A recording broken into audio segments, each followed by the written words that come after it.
ఈరోజు 26th November 26th నవంబర్కి ఒక విశిష్టత ఉంది. Constitution adoption day. Constitution adoption day సంబంధించి మన కాన్స్టిట్యూషన్లో విధి విధానాలు, దాని యొక్క స్ఫూర్తిని మనం ఈరోజు గుర్తు చేసుకోవాలి.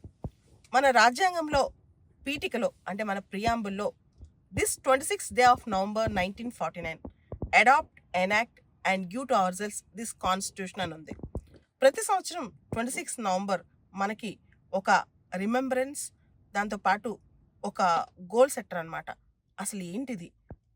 మనందరం వినే ఉంటాం, కాన్స్టిట్యూషనల్ మొరాలిటీ, రాజ్యాంగ నైతికత, రాజ్యాంగంలో ఉన్న విలువలను ముందుకు నడిపించడం, ఆ స్ఫూర్తితో మనం ముందుకు నడవటం.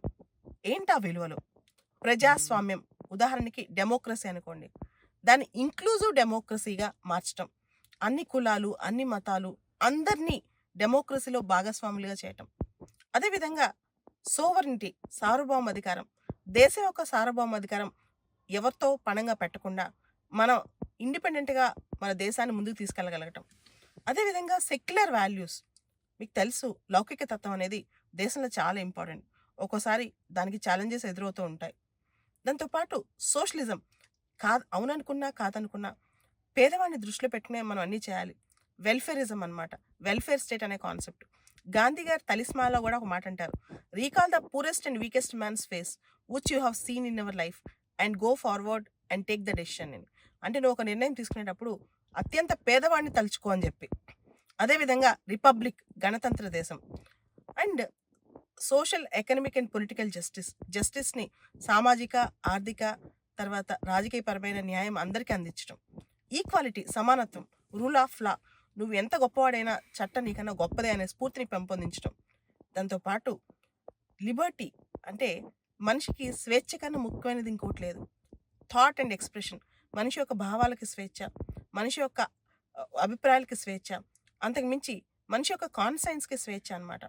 అన్నీ తన స్వేచ్ఛను తను అనుభవించగలగటం. ఫ్రటర్నిటీ అంటే బ్రదర్హుడ్, సౌభ్రాతృత్వం, అందరూ ఒకటే, అందరూ అన్నదమ్ములు లాంటి వాళ్ళే, అందరికీ టాలరెన్స్ ఉండాలి. ఇవన్నీ కూడా రాజ్యాంగ స్ఫూర్తి అని చెప్పొచ్చు.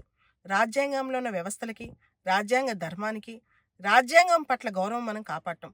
కొన్నిసార్లు మనం గమనిస్తే కొంతమంది అంటే రాజ్యాంగబద్ధంగా పనిచేయాల్సిన వాళ్ళు, సీఎం అవ్వచ్చు, పిఎం అవ్వచ్చు, ప్రెసిడెంట్ అవ్వచ్చు, గవర్నర్ అవ్వచ్చు, స్పీకర్ అవ్వచ్చు, నిజంగా రాజ్యాంగం ప్రకారం వెళ్తున్నారా?